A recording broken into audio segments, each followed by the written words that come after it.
guys, magandang buhay. It's me again, your FA teacher Renz, and I want to share something more practical but still close to our hearts. It's financial freedom. Kasi aminin natin, we all want peace of mind when it comes to money.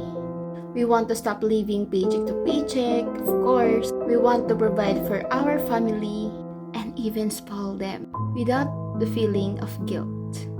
Right? But the question is, how do we get there? One of the lessons that changed the way I think or I view money is this. Don't depend on just one source of income. Because when one stream dries up, you want to have others still flowing, right? So today or tonight, I want to share with you the 6 major streams of income you can build slowly, intentionally, and with faith. So let's make it simple and real, okay? So first is the earned income. Earned income, ito yung sweldo. The money you earn from your job, your profession, or your business. If you are employed or self-employed, this is your main source of income. Pero sabi nga, don't stop there. Kaya meron tayong number 2, ang tinatawag nating interest income. Ano nga ba yung interest income? Interest income, ito naman yung kinikita ng pera mo. Pag naka-deposit ka like sa time deposit, bonds, or other fixed income instruments. Hindi siya malaki, pero it's your money working for you. So, the other one is the third, dividend income. So, dividend income, galing naman ito sa mga stocks or bonds or mutual funds, I should say, that share part of their profits with investors. Halimbawa, kung may shares ka sa isang big company and they do well, you will get a shared portion which is called dividends. It is passive and it adds up. The fourth one is rental income. Kung may lupa ka or property and you rent it out, like apartment, boarding house, even parking space, that's income coming without trading your time. So don't have property yet? Okay lang yan.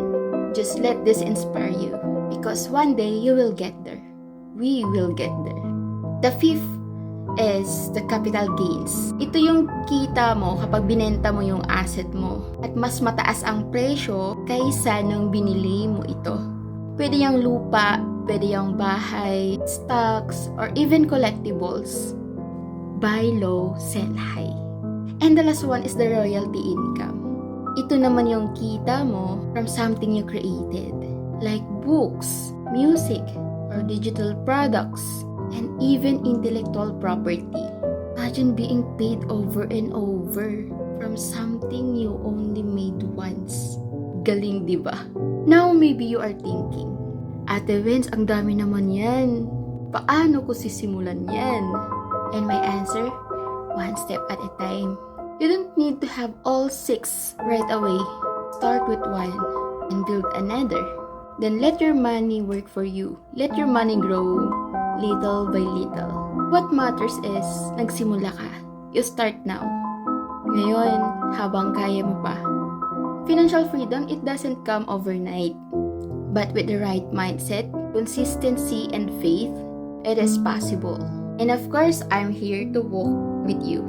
This has been Ate Vince reminding you, you don't need to be rich to start, but you need to start to grow. One income stream at a time for your future, for your peace, and of course, for the people you love.